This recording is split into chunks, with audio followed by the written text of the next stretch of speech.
अयोध्या राम मंदिर में हुआ बड़ा चमत्कार। सुबह सुबह पूजा करते समय राम लला ने झपकी अपनी पलकें। दोस्तों, यह घटना अयोध्या नगरी की है।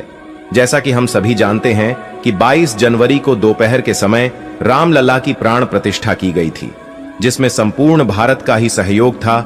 सभी एक से एक अभिनेता, चित्रकार, लेखक, नेता व मुख्य व्यक्ति अयोध्या में पहुंचे हुए थे। सभी ने राम लला की प्राण प्रतिष्ठा में सहयोग करा। वह पूरे देश भर में राम लला की पूजा हुई और संध्या काल में दीपक जलाकर प्रभु श्री राम की आराधना की गई। परंतु दोस्तों, आज सुबह सुबह जो घटना अयोध्या में हुई, उसके बाद सभी लोगों के मन में यही ख्याल चल रहा है कि आखिरकार यह सब संभव कैसे हो सकता है।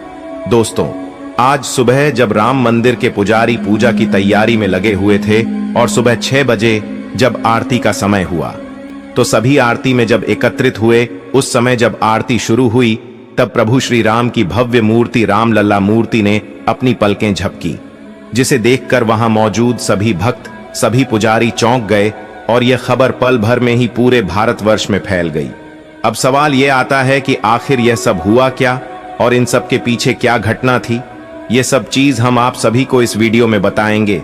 दोस्तों, राम लला की मूर्ति मूर्तिकार अरुण योगीराज द्वारा बनाई गई है, जो कर्नाटक के मशहूर मूर्तिकार है, जिन्होंने बहुत से भव्य मंदिरों के लिए मूर्तियों का निर्माण किया है, जिसमें वेंकटेश्वर मंदिर भी शामिल है। राम लला की मूर्ति का कार्य वैसे तो 3 मूर्तिकारों को दिया गया था, परंतु अरुण योगीराज की मूर्ति को राम मंदिर के लिए चुना गया, क्योंकि उन्होंने मोहिनी रूप में राम लला की मूर्ति को बनाया था, जिसके चलते उनकी मूर्ति को ही चुना गया। लेकिन अब जो घटना वहां हुई, उसे देखने के बाद यह चर्चा पूरे सोशल मीडिया पर आग की तरह फैल गई है और सभी लोगों के मन में 2 ही चीज चल रही हैं कि आखिर ऐसा संभव कैसे हो सकता है, या फिर यह सब एक बनाई हुई कहानी तो नहीं है। राम मंदिर का इतिहास करीब 500 वर्ष पूर्व का है, जिसका विवाद 500 वर्षों से इसी प्रकार से चला आ रहा है और अब माननीय प्रधानमंत्री नरेंद्र मोदी जी के द्वारा राम मंदिर का निर्माण हो चुका है और उद्घाटन भी 22 जनवरी को कर दिया गया है। राम लला की मूर्ति की खबर को हम आपको आगे पूरी तरह से समझाते हैं, लेकिन उससे पहले यदि आप भी पक्के सनातनी हिंदू है तो चैनल को सब्सक्राइब करें, वीडियो को लाइक करें और कमेंट में जय श्री राम लिखें। साथ इस वीडियो को सभी सनातनी हिंदी भाइयों को शेयर जरूर करें। दोस्तों, इतिहासकारों के अनुसार कौशल प्रदेश की प्राचीन राजधानी अवध को कालांतर में अयोध्या और बौद्ध काल में साकेत कहा जाने लगा। अयोध्या मूल रूप से मंदिरों का शहर था। हालांकि यहां आज भी हिंदू, बौद्ध एवं जैन धर्म से जुड़े मंदिरों के अवशेष देखे जा सकते हैं। जैन मत के अनुसार यहां आदिनाथ सहित 5 तीर्थंकरों का जन्म हुआ था। बौद्ध मत के अनुसार यहां भगवान बुद्ध ने कुछ माह विहार किया था। अयोध्या को भगवान श्री राम के पूर्वज विवस्वान, सूर्य के पुत्र वैवस्वत मनु ने बसाया था। तभी से इस नगरी पर सूर्यवंशी राजाओं का राज्य महाभारत काल तक रहा। यहीं पर प्रभु श्री राम का दशरथ के महल में जन्म हुआ था। महर्षि वाल्मीकि ने भी रामायण में जन्मभूमि की शोभा एवं महत्ता की तुलना दूसरे इंद्रलोक से की है। धन धान्य व रत्नों से भरी हुई अयोध्या नगरी की अतुलनीय छटा एवं गगनचुंबी इमारतों के अयोध्या नगरी में होने का वर्णन भी वाल्मीकि रामायण में मिलता है। कहते हैं कि भगवान श्री राम के जल समाधि लेने के पश्चात अयोध्या कुछ काल के लिए उजाड़ सी हो गई थी, लेकिन उनकी जन्मभूमि पर बना महल वैसे का वैसा ही था। भगवान श्री राम के पुत्र कुश ने एक बार पुनः राजधानी अयोध्या का पुनर्निर्माण कराया। इस निर्माण के बाद सूर्यवंश की अगली 44 पीढ़ियों तक इसका अस्तित्व आखिरी राजा महाराजा बृहदल तक अपने चरम पर रहा। कौशल राज बृहदल की मृत्यु महाभारत युद्ध में अभिमन्यु के हाथों हुई थी। महाभारत के युद्ध के बाद अयोध्या उजड़ सी हो गई, मगर श्री राम जन्मभूमि का अस्तित्व फिर भी बना रहा। इसके बाद यह उल्लेख मिलता है कि ईसा के लगभग 100 वर्ष पूर्व उज्जैन के चक्रवर्ती सम्राट विक्रमादित्य एक दिन आखेट करते करते अयोध्या पहुंच गए। थकान होने के कारण अयोध्या में सरयू नदी के किनारे एक आम के वृक्ष के नीचे वे अपनी सेना सहित आराम करने लगे। उस समय यहाँ घना जंगल हो चला था, कोई बसावट भी यहाँ नहीं थी। महाराज विक्रमादित्य को इस भूमि में कुछ चमत्कार दिखाई देने लगे। तब उन्होंने खोज आरंभ की और पास के योगी व संतों की कृपा से उन्हें ज्ञात हुआ कि यह श्री राम की अवध भूमि है।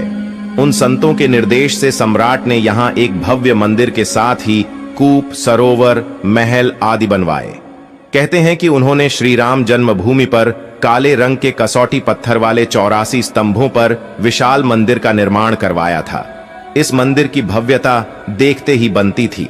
विक्रमादित्य के बाद के राजाओं ने समय समय पर इस मंदिर की देख रेख की। उन्हीं में से एक शुंग वंश के प्रथम शासक पुष्यमित्र शुंग ने भी मंदिर का जीर्णोद्धार करवाया था।